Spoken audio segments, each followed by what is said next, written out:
Καλησπέρα. Παίρνω αφορμή κατευθείαν από τα λόγια του Περιφερειάρχη σχετικά με τον εθελοντισμό. Καταρχήν, αυτό το φόρουμ είναι εθελοντικό. Δεν έχει πάρει χορηγία από πουθενά, δεν έχει ζητήσει χρήματα και το κάνει μόνο του. Είναι από την αγορά για την αγορά. Αυτό είναι το πρώτο που ξεκινάει από αυτή τη χρονιά. Το δεύτερο, αυτό το φόρουμ θέλουμε να γίνει δεξαμενή σκέψεων και προτάσεων. Όχι όμως προτάσεις θεωρητικές, αλλά ουσιαστικές. Γι' αυτό και καλέσαμε μερικούς από τους πιο πετυχημένους επιχειρηματίες στην Ελλάδα, με τις πιο εξειδικευμένες και πρωτότυπες ιδέες που πέτυχαν στην παγκόσμια αγορά. Γι' αυτό και αύριο από τις 10 το πρωί μέχρι τις 4 θα ακούσετε επιχειρηματικές ιστορίες, πραγματικές, με αποτελέσματα και πώς μπορούν να διαφοροποιηθούν, να καινοτομήσουν και να έχουν αυτό το λεγόμενο ανταγωνιστικό πλεονέκτημα που ψάχνουμε όλοι μας. Όλη αυτή η ιδέα ξεκίνησε από την ανάγκη από την αγορά. Όλοι ερχόταν στο γραφείο και λέγανε πείτε μας τι να κάνουμε. Και εμείς είπαμε, επειδή δεν μπορούμε να σας πούμε, γιατί δεν τα γνωρίζουμε, θα καλέσουμε τους καλύτερους και θα σας πούνε αυτοί τι θα κάνουν. Γι' αυτό και είχαμε για πρώτη φορά μέσω διαδικτύου 414 συμμετοχές. Που σημαίνει ότι κάποιοι άνθρωποι δήλωσαν ότι θέλουν να έρθουν εδώ για να μάθουν, να ακούσουν κάτι καινούργιο.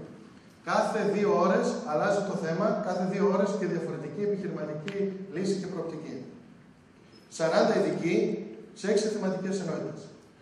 Πρέπει να ευχαριστήσουμε τον εθελοντισμό, τους ανθρώπους που μας βοηθήσανε, τα μέσα μαζικής ενημέρωσης, το πρωινό λόγο, την Ελευθερία, τη Συνεταιριστική Τράπεζα Επίρου, το Εμπορικό Πάρκο Ιωάννινα, την Ολυμπιακή Αεροπορία, το Σχήμα Χρώμα, τους ομιλητές των θεματικών ενωτήτων και βέβαια όλους εσάς που είστε εδώ σήμερα. Γιατί βρισκόμαστε εδώ σήμερα? Βρισκόμαστε γιατί ξεκίνησε μια τεράστια χρηματοοικονομική κρίση, η οποία είχε σαν αποτέλεσμα να χαθούν πάρα πολλά χρήματα, τρομερές αξίες, 53 εκατομμύρια σε ακίνητα μόνο στην τελευταία δεκαετία παγκοσμίως και μετά από αυτό ήρθε η οικονομική κρίση. Είναι κάποια νούμερα που ίσως δεν τα ακούτε, είναι δημοσιευμένα από το Ινστιτούτο Ανταγωνιστικότητας του AMD. 5% έχασε το παγκόσμιο GDP το 2009 μόνο. Άρα η χρηματοοικονομική κρίση έγινε οικονομική. Και μετά έγινε κοινωνική. Το 2010 είχαμε 50 εκατομμύρια καινούριους ανέργους. 50 εκατομμύρια είναι η Ιταλία. Μία ολόκληρη Ιταλία είναι άνεργη. Αν το δούμε σε διάσταση. Κάθε χώρα ζει και ένα δικό της πρόβλημα.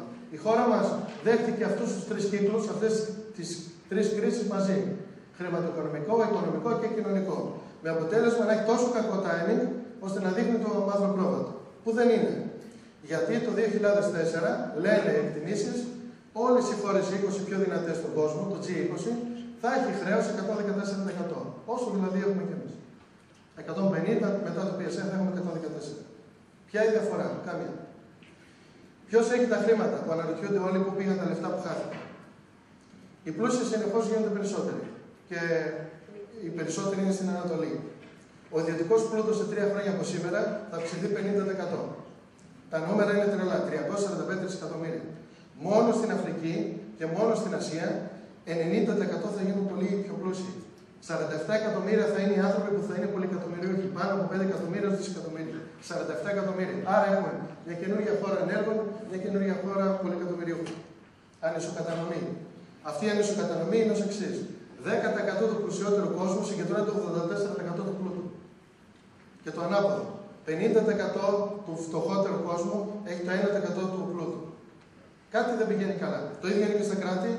Κίνα, χιλιάδες δισεκατομμύρια. Ιαπωνία ακόμα με πληθωρισμό αρνητικό. Τώρα γίνεται θετικός. Βραζιλία.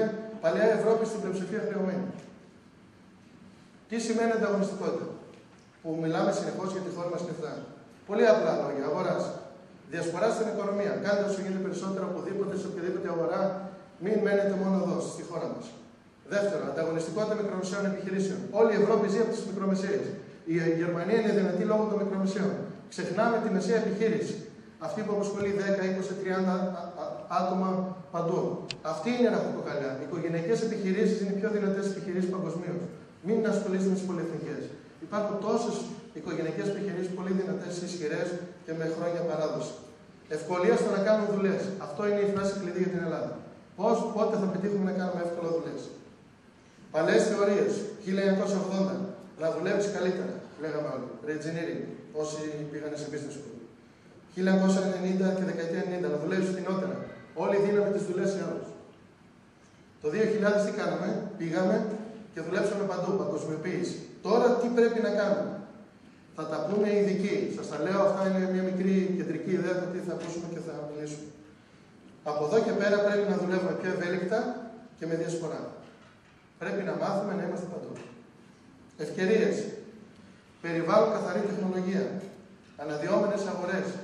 Ειδικά στη μεσαία τάξη που δημιουργείται από το πουθενά σε όλες τις αναδυόμενες αγορές. Δεν υπήρχε ποτέ μεσαία τάξη σε χώρες όπως την Κίνα. Ήταν οι φτωχοί και λίγοι πλούσιοι. Η μεσαία τάξη είναι το μέλλον. Εκεί βρείτε προϊόντα. Ευζοία, υπηρεσίες υγείας στην όλη Ευρώπη. Θα έχουμε περίπου 150 εκατομμύρια ανθρώπους που πρέπει μετά τα 60 να περνάνε καλά. Και μπορούμε να φτιάξουμε και ένα παγκόσμιο σήμα. Στην τελευταία δεκαετία για πρώτη φορά εμφανίστηκαν σήματα τα οποία δεν υπήρχαν. Παλαιότερα χρειαζόταν 50 χρόνια για να γίνει γνωστή η Coca-Cola. Τώρα έχουμε το Facebook σε 6 χρόνια. Το iPhone σε 7 χρόνια. Στην τελευταία δεκαετία έχουμε παγκόσμια σήματα από το πουθενά. Είναι μια τρομερή ευκαιρία οποιοδήποτε να φτιάξει ένα παγκόσμιο σήμα.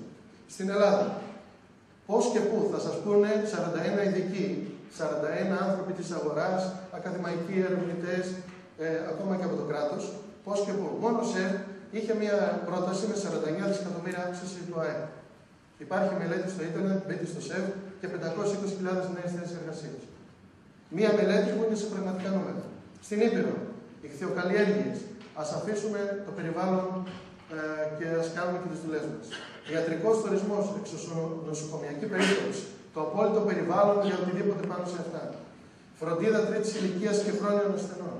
Πρέπει να κάνουμε κάτι. Δημιουργία μεταστικών κόμβων. Είμαστε είσοδα-έξοδα.